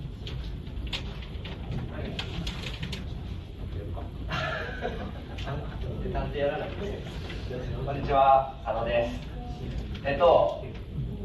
僕の作品、これ後期の展示になるんで、まだ見られてないと思うんですけど、映像なんです。で、これ映像なんで、動いてないと全くよくわかんないと思うんですけど、真ん中に四角いのが見えると思うんですけど、ここに、外側のフレームと真ん中の、中身っていうのが、どっちも動くよっていう映像です。まずはそれで。This work has not been exhibited yet. It will be exhibited in the second term. And then when you see it, this image is seemingly static, but it's not. It is dynamic. It is moving. And then the central part of the reflection of this aggregate parts and then the background are significantly moving to different directions. で、なんでこういうことをするかっていうと、カメラを使って、作品を作っていくわけなんですけど、カメラで写真を撮るって、多分全員やったことあると思うんですけど、写真を撮ったら、それが定着するわけなんですけど、っていうことは、撮った以外の角度とか視点からの、ビューっていうかは失われてしまったっていうような気がしてるんです。Taking a photograph seems like viewing from the one perspective, but another perspective there are differences between those two, and then within transforming that one image to another, there are the elements will not going to be translated. It will be lost. でなんかそういうこうなんかその撮ったもの以外の見えっていうか、まあ、視点みたいなものがなんかこう失われてしまったっていうことに対してなんかちょっとこうもどかしい気持ちを持ったっていうのが最初の起点にあります。My work kind of coming from this uncertain feeling or the discomfort I experienced from the loss of the image within the process. で、なので、まあ、今回のこの映像っていうのは、一つのビュー、一つの視点から撮られたものと、もう一つ別の角度から撮られた同じ場所の、視点で撮られたものをこう同時に見るっていうことを試みています。So my challenge is converting together this dynamic of the non-static moving motion images put together and looking from a different perspective. And when I do that, and there's a loss in the between, and I found a comfort and interest in that. そうですね。どうしよう。で自分のテーマっていうかっていうのは、基本的にはそういった見るっていうことをテーマにしてて、でその自分が撮るっていうことだったりとか、撮ったものだったりとかっていうのを、どのように見るかっていうことを、考えてるっていうことです。Act of seeing, observing is the main theme, and so when I take a photograph and to capture the image, but how I see it, and then within that process of this, the topic of the action of the seeing is the main interest in my work. で、今映ってる作品もそうですし、今1個前の映像もそうなんですけど、何かこう、撮影を重ねてみたりとか、イメージを重ねてみたりとか、違う視点を重ねたりとか、違う時間を重ねたりとか、そういう、同時には見れなかった2つあるいは3つ4つのものを同時に見るっていうことを試みていて。My challenge here is that different from the previous, the motion image is that non-static image, but this is a static image. But I'm interested in this the act of the seeing and the difference between the two concepts of the seeing that happen simultaneously. And I'm interested in this simultaneous occurring and this difference between this the act of the seeing and then taking photograph of the image seeing, looking from different perspective. That changes, create that new meaning. なんか版画と関連した話で言うと、版画って積み重ねていくじゃないですか。で、写真ってフォトショップとか、撮影とかっていうものを、重ねても、最終的には1枚っていうかただのプリントでただの紙にペアって載ってるだけっていう感じなんで1枚なんですけど。The prints inherently relatively flat. I'm putting a lot of layers into it. However, the final product it become a very the flat surface. なんかそういった版画のその重ねていくっていう、アイデア自体をだから写真に転用しながら作っていくことで、なんかちょっと自分が普段の普通に見たものとは違うような状態っていうものを作れるような気がしてて、なんかそれに、なんか新しい見え方みたいなになるかなみたいなを期待してます。I'm expecting, or there's a challenge of how to see things from the perspective of the surface, that layered, and that coming from the printmaking method. But in fact, this is a photograph after all. But within that process, but the way that how the printmaking is made, but I'm approaching within the photo surface. ありがとうございました。これで本日出席の出品者のプレゼンテーションはおしまいなんですけども、残念ながら今日出席が叶いませんでした。先ほどのウォルターさんもそうなんですけども、あと2人いらっしゃいます。1人はルネ・デローウィンさんという方と、もう1人はリズ・イングラムさん、2人ともカナダからの方なんですけども、この2人の方のコメントをあらかじめ頂戴していて、ご紹介したいなと思います。ルネ・デローウィンさんに関してはデレク・デサントさんが代読する形でやっていただきますし、お願いします。 Exhibiting the flora of the continent in Kyoto is a real dream, and thank you to the institution which allows us to carry out this exhibition with the title that says everything about our work. Thank you to the organizers for their invitation. 大陸の植物を京都で展示できることは本当に夢のようです。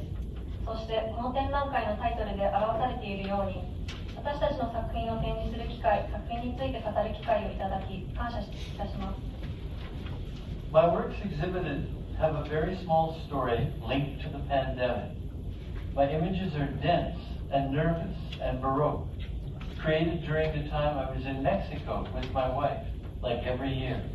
私が展示した作品にはパンデミックの小さなストーリーがあります。私のイメージは緊張感があり、神経質で、まるでバロックのようで、毎年のように妻と訪れるメキシコにて作られました。Moving away from my own village in Quebec is to see from afar, and is my way of seeing better, seeing life and the interiority of things that surrounds us. Seeing from afar is seeing up close. カナダのケベックの自分の村から離れることは遠くから見ることであり、私がよりよく見るための方法です。私たちの人生や私たちを取り巻くものの内面を見ること、遠くから見ることは実は近くで見ることです。So I was in my Mexico studio, but with the ban going on going out during the pandemic, the doctor had isolated us, and people brought us food. 当時私はメキシコのスタジオにいました。しかしパンデミックのため外出禁止となり、医師によって私たちは孤立し、人々から食べ物が運ばれる日々でした。We were waiting for the last Air Canada plane to return to Quebec back into Canada. The doctor had warned us that perhaps Air Canada would refuse to take us back home, and it was the last flight out. So we were nervous and anxious, being locked up. All that remained was to work nervously while waiting for the possible departure in 2 weeks' time. 私たちはケベックに戻る最後のカナダ航空便を待っていました。医師からは航空会社が私たちの帰国を拒否するかもしれないと警告されていました。最後の便だったので私たちは不安でいっぱいでしたが、閉じ込められている中、唯一できることは最後の2週間出発を待ちながら神経質に働くことでした。So I spent my days working on these images for the flora of the continent, and by chance that I am an artist, this neurosis of waiting gave me the energy to create these graphic works. 私は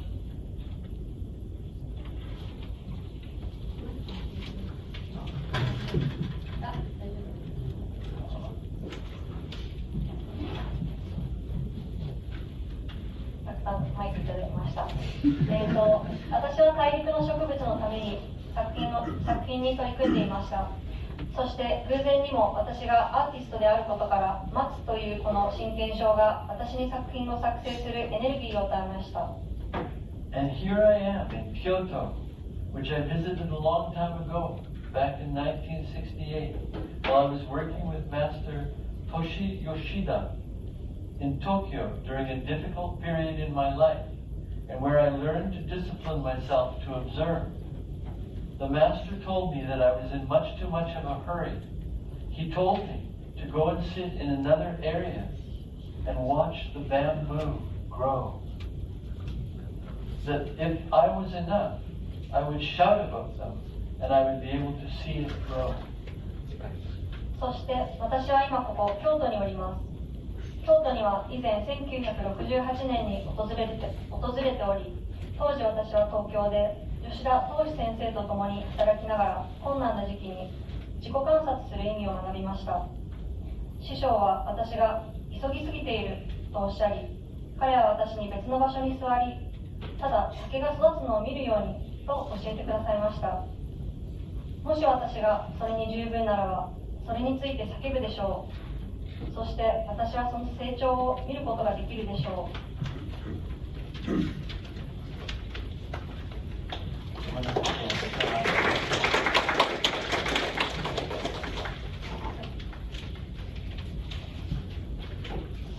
次トレイシー・リズ・イングラムさんの代読をやっていただきます。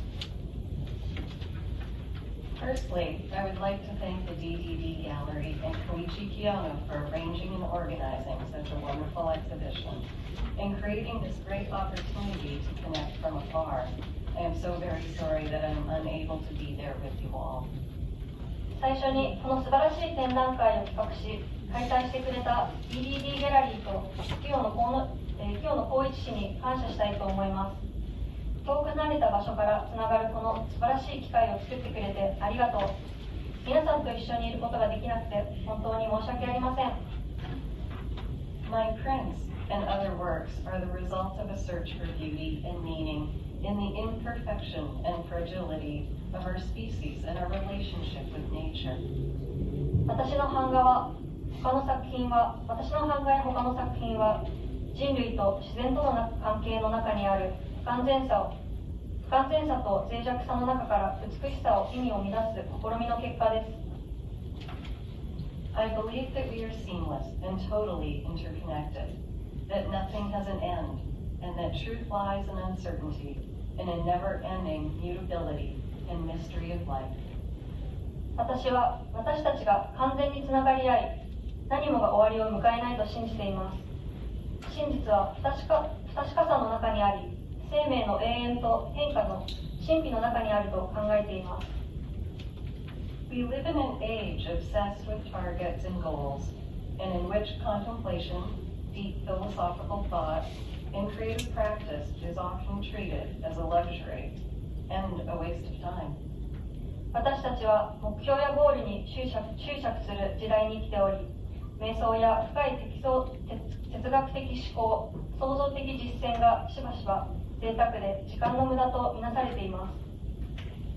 In our environment of online, frantic, and fragmented activity, and the current environmental degradation, I worry that the loss of connection with our natural biological pace will prove catastrophic for the preservation of essentials for human existence. オンライン上の狂乱と断片化された活動、そして現実の地球環境の悪化の中で、私たちの自然な生物学的なペースの喪失が人類に必要な要素の保存に対して壊滅的な結果をもたらすのではないかと心配しています。For over 45 years, my prime inspiration for image source material has been a particular place, lake, stream, in the boreal forest of Alberta. In the mid-1990s, I began to explore the possibilities of digital photo images and have continued to combine digital capabilities with traditional methods of etching, lithography, and dry point printmaking ever since. The prints in this exhibition are examples of these combinations from two different series.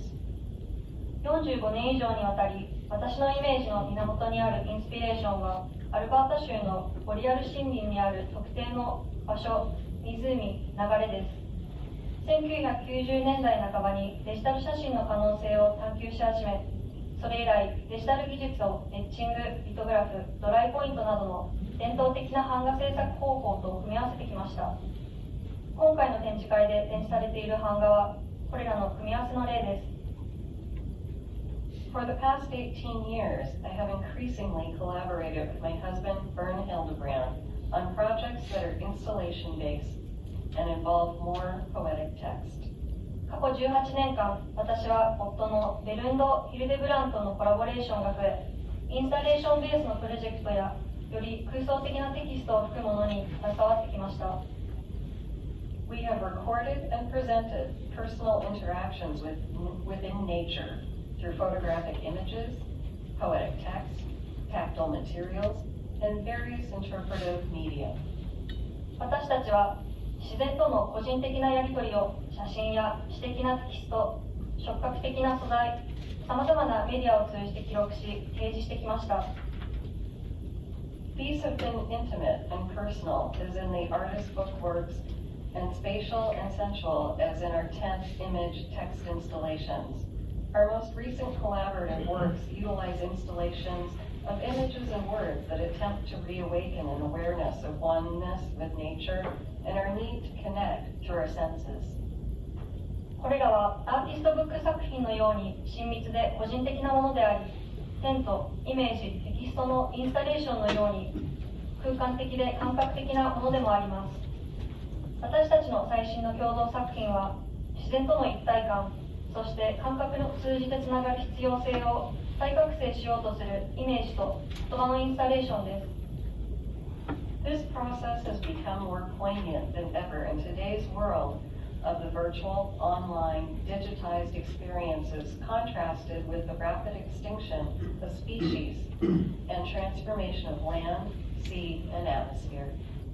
昨今の仮想、オンライン、デジタル化された空間経験と生命の急速な絶滅や土地、海、大気の変容との対比の中で、このプロセスはこれまで以上に重要になっています。Using printed images, elements of text, paper, ink, glass, light, fabric, we are striving to give the viewer an embodied experience that reinforces our understanding of our sense of place and responsibility within nature. 印刷されたイメージ、テキストの要素、紙、インク、ガラス、光、布を使用して、私たちは作品を見るもの、その場所の感覚と自然に対する作品の理解を強化する体験を提供しようとしています。Perhaps this also represents an attempt to express more fully a truth about the pressing need to love the totality of the physical world, to arouse the sense that loving forest, water, earth, moss, fungi, fauna, loving our environment is to love and sustain ourselves. おそらくこれは森林、水、地球、苔、菌類、動物などの自然環境を愛し、維持する必要性についての真実をより完全に表現しようとする試みを表しております。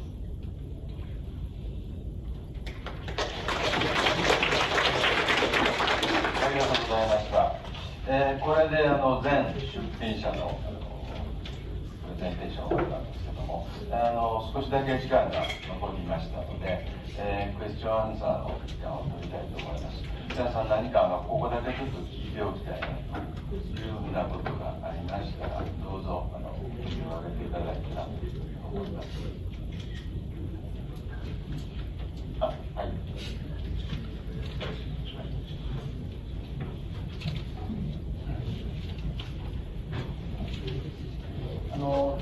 どうも今日はありがとうございます。トレイシー、テンブルトンさん、はい、作品の中にね、出てきたこの袋のようなあれというのは、具体的に何をイメージされているんでしょうか。In your piece, you had this blanket, fabric, floating material. What were you expressing in that piece? The blankets, and they're actually sheets that I take out into the snow and photograph. And it's just to create a nesting space where one can think, dream, feel, reminisce. It's a metaphorical place or landscape. 空間的な場所で、それは瞑想し、安らぎを与え、休息を得ることができる、そういった空間を表しております。あれは空間をイメージしたものというそのテンブルトさんが考えられた空間ということですね。It's something that expresses a spatial environment that you made. Yes, it's a spatial environment and an emotional one too, referencing some of the situations I referred to in my book. 空間的なものでもあり、すごく感情的なものでもあり、自分自身の体験を表しております。メタファーって比喩ですね。だからものすごくね、なんか命のね、あれを感じるようなすごくインスピレーションで感じられたでちょっと質問させてもらいました。He felt a lot of inspiration, liveliness from your piece. Oh, thank you very much. That's so kind of you.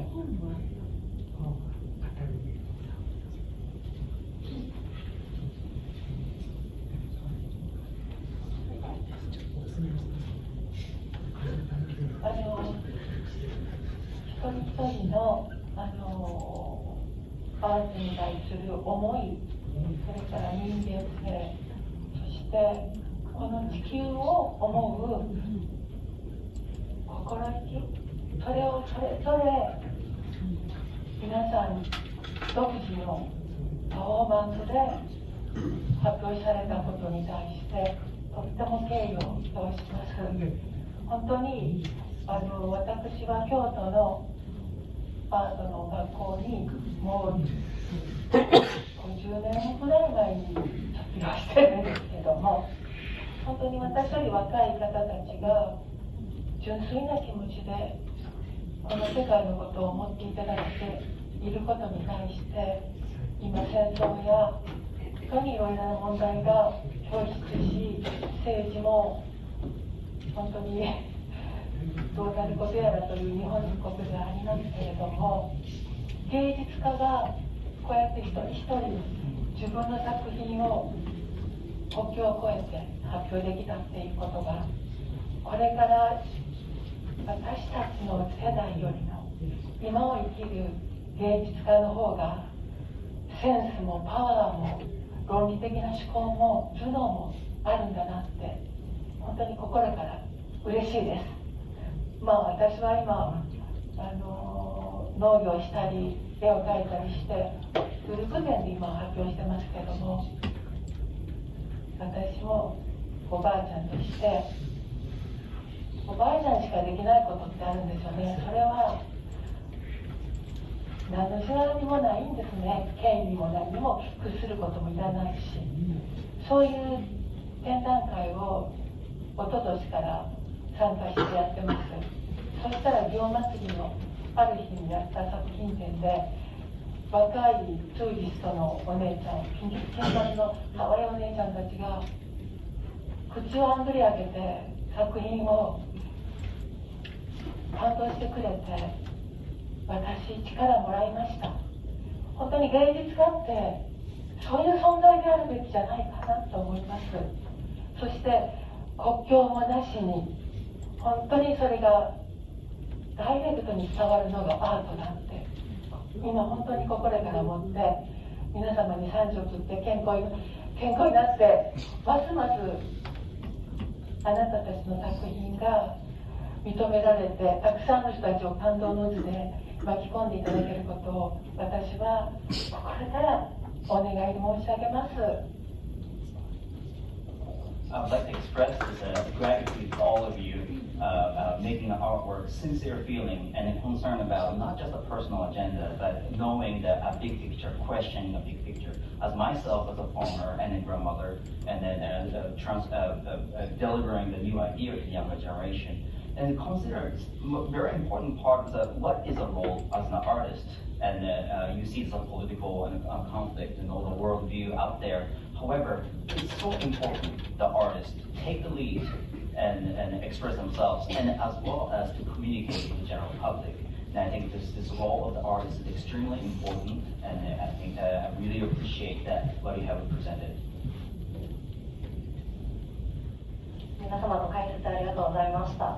その解説を聞いて、すごく版画とは何かすごく論理的なアプローチをしている方もいらっしゃったし、自分の感情をもっと考えてそれを版画に閉じ込められる方もいらっしゃると思いますが、キュレーションの視点からこのアーティストたちのラインナップをピックアップするときに何かお考えがあったらお伺いしたいですね。それが1つ目で、2つ目は2つの国から各自の傾向とかアプローチ的の違いがあると思いますので、それぞれの国の作家からなんか向こうの作品を見てこうなんだと考えたことがあればお伺いしたいです。よろしくお願いします。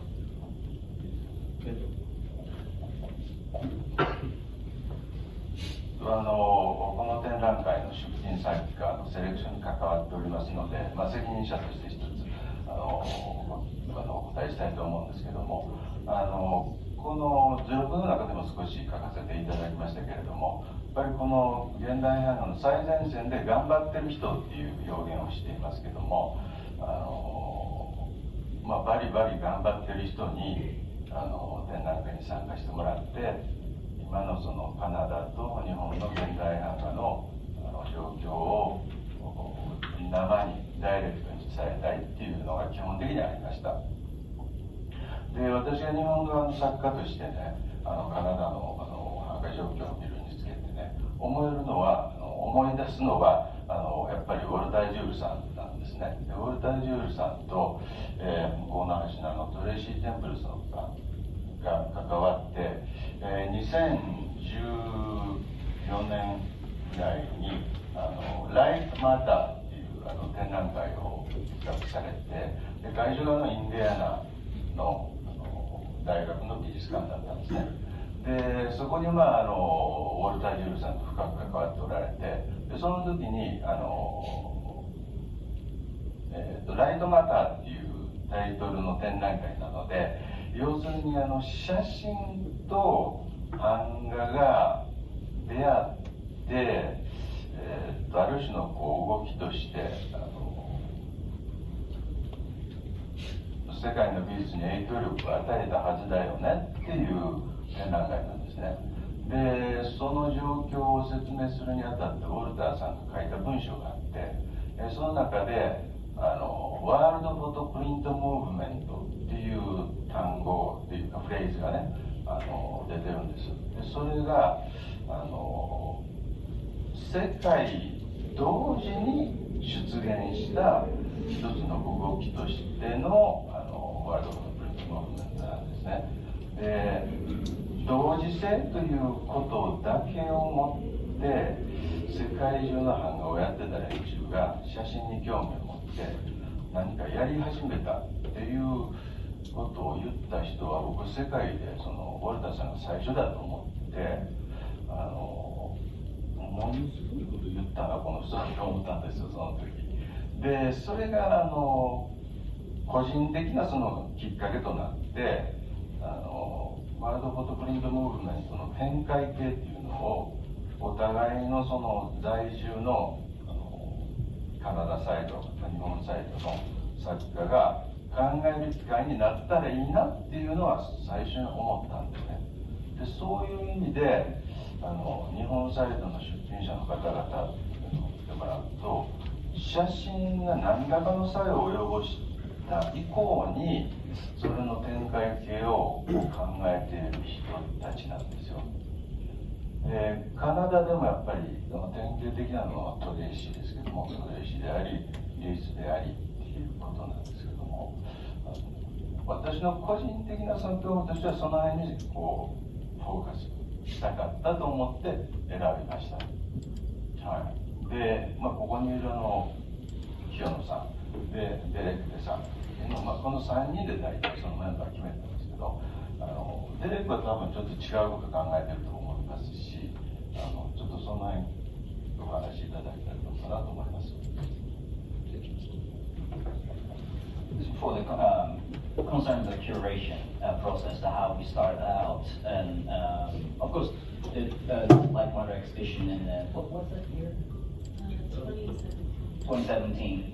That you guys have this exhibition, and Walter and Tracy has been involved really heavily to construct and compose this curation. And so my interpretation, is finding an inspiration from how photograph has been affected, and that's the world photo.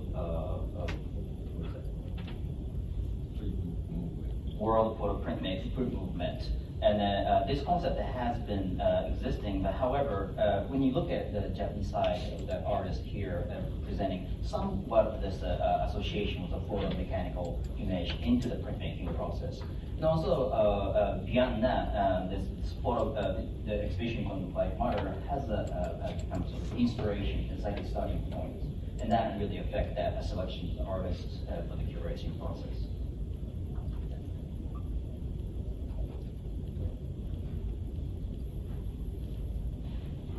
One of the goals in doing this exhibition wasn't just to have pictures on the wall.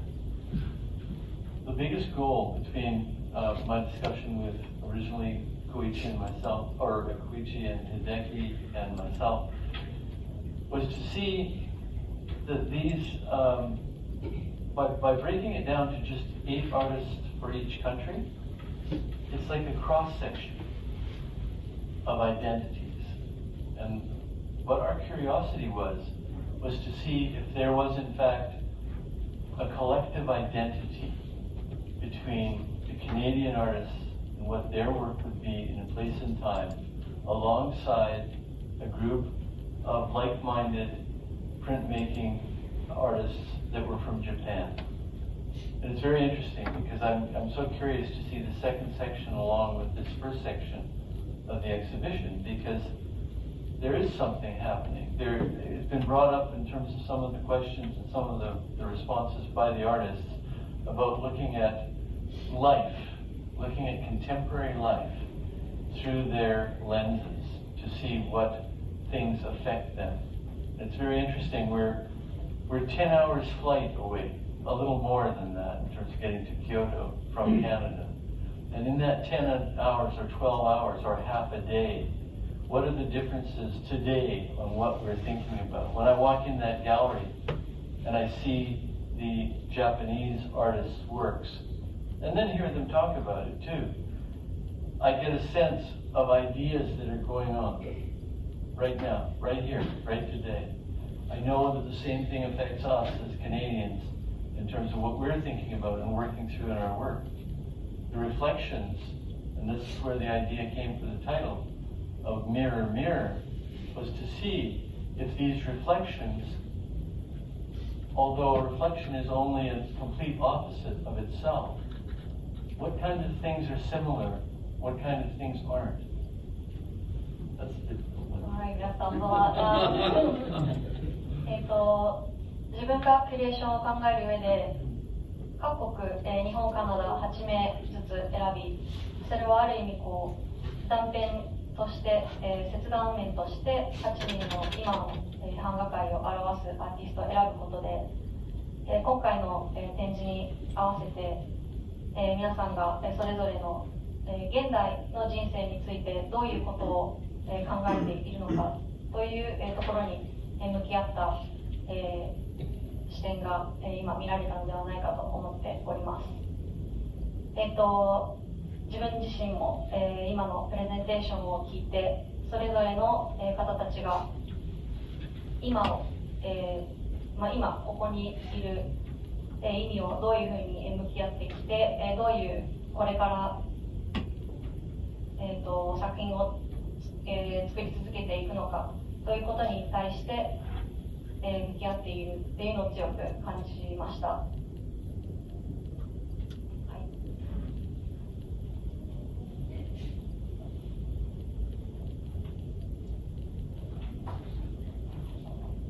よろしいでしょうか。はい、もし他の作家方も違う国の人たちが作っているものに対して何か感想があれば聞きたいんですけど、いかがですか。よろしくお願いします。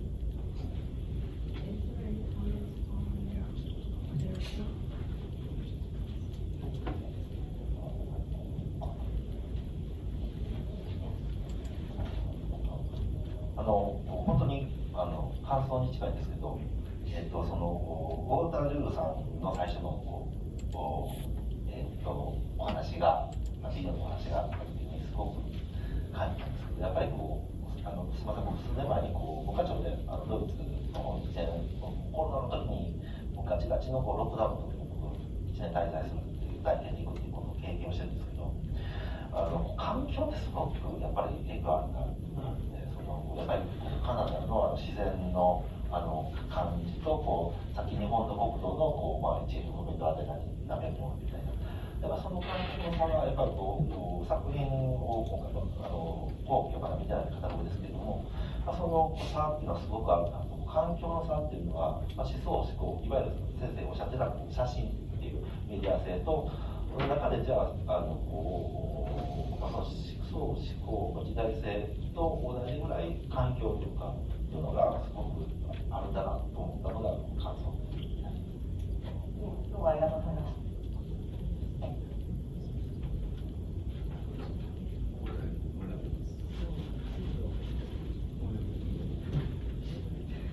すいません。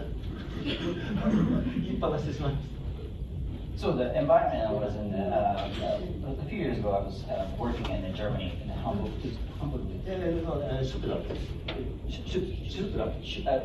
working in Stuttgart, and looking at the environment I was in there, and then just also how there's people working with their topic, their interest, and that has been really influential, and it really captured my motivation working with them. ちょっと不完全ですが。ありがとうございます。これ最後の質問になろうかと思いますけども、もう一人ぐらい聞かれてます。よろしいですか。もう長い時間ですもんね。お腹いっぱいでしょ。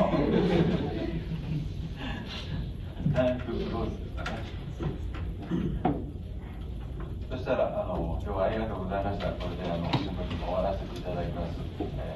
皆さんのご参加感謝しています。ありがとうございました。あ